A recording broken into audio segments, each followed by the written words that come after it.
to Zero Production Value Movie Reviews. As always, I'm Eric Hoernke, and today I'm going to be discussing the 1995 film Bad Boys, directed by Michael Bay. I know I'm not going to sing the song, but so I hadn't seen this film in quite some time. With Bad Boys for Life coming out, I figured it was a good time to go back, revisit Bad Boys 2, get my timeline straight before I saw Bad Boys for Life, which is why I'm getting to review this now. So this also marked, I had to go back and check this to make sure, but this also marked Michael Bay's feature film directorial debut. He'd done some shorts and stuff before, but this is his first real, legit Hollywood movie. And you can definitely tell that Michael Bay was a product of those loud, flashy 90s, as he would go on to do such large-scale action movies as Armageddon and The Rock. Understated is not exactly how Michael Bay operates, and while nominally this is just sort of a trashy throwaway buddy comedy, you can already see the seeds of what Michael Bay will become with his directorial style, with his frenetic camera work, his quick cuts, the swooping camera action, large explosions, almost like if he's trying to channel his inner John Woo in through an American lens. So this film stars Martin Lawrence and Will Smith as Miami cops on the hunt for a drug dealer and murderer. Will Smith plays Mike Lowrey. It's important to be like, Mike Lowrey. Mike Lowrey. If you don't know what I'm talking about, you gotta watch the movie and then you'll understand the Mike Lowrey. But in any case, Mike Lowrey is a wealthy playboy made from Miami with the beautiful locations and the parties and the beautiful women. He drives around in a Porsche. You know, he is just too legit to quit. Channeling my 90s there. Martin Lawrence plays Marcus Burnett, a childhood friend and his partner, and he's much more stable. He has a wife and kids, although he has his own anxious nature, which leads to that being played for laughs throughout the movie. We get a foreign accented drug kingpin major bad guy, which seems like right out of the Die Hard playbook.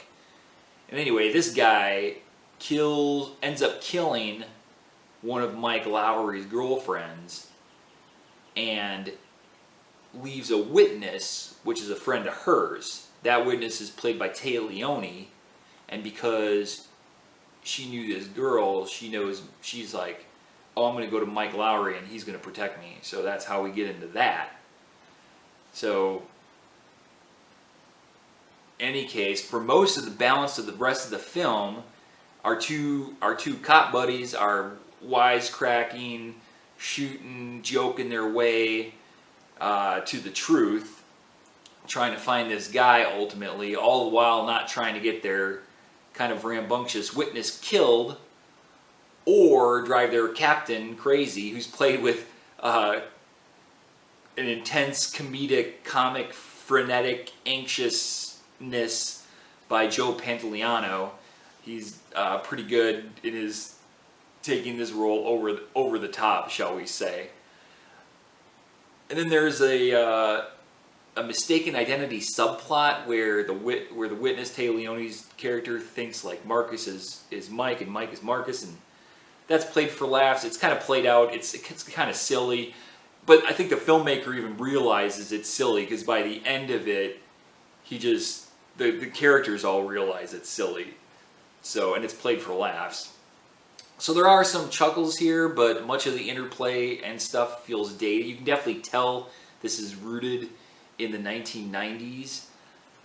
However, Bad Boys is not without its significance, as it did kind of champion or raise the flag, if you will, on the feature film career of Will Smith, who before this had he was wildly popular as the Fresh Prince of Bel-Air, right? And he had done a smaller independent movie, but this was really him planting his flag saying, I'm going to go be a movie star. And as we know, he would go on to become one of the biggest movie stars on the planet for quite a while.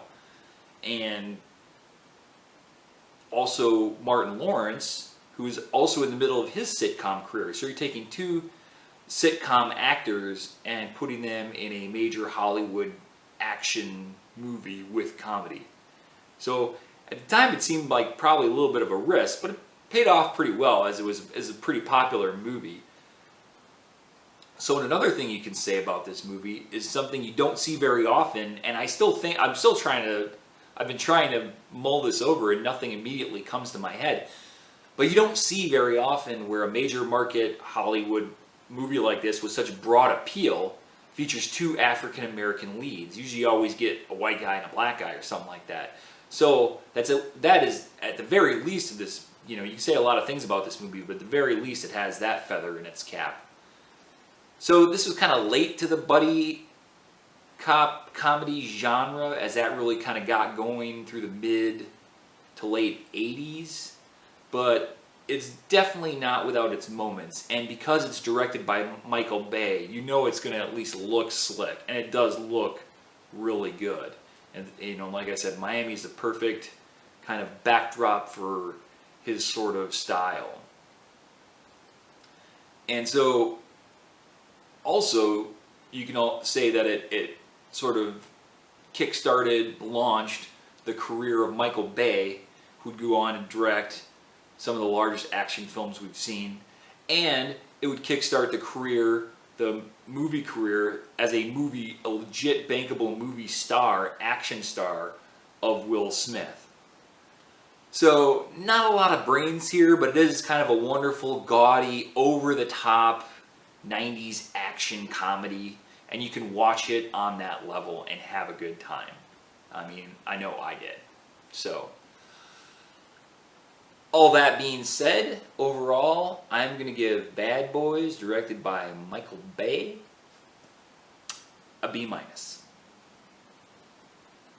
I love you. I appreciate you. Thanks for watching my movie review. I enjoyed making it. As always, I am Eric Hoernke, rhymes with turnkey, and this has been a production of Zero Value. Thanks for watching.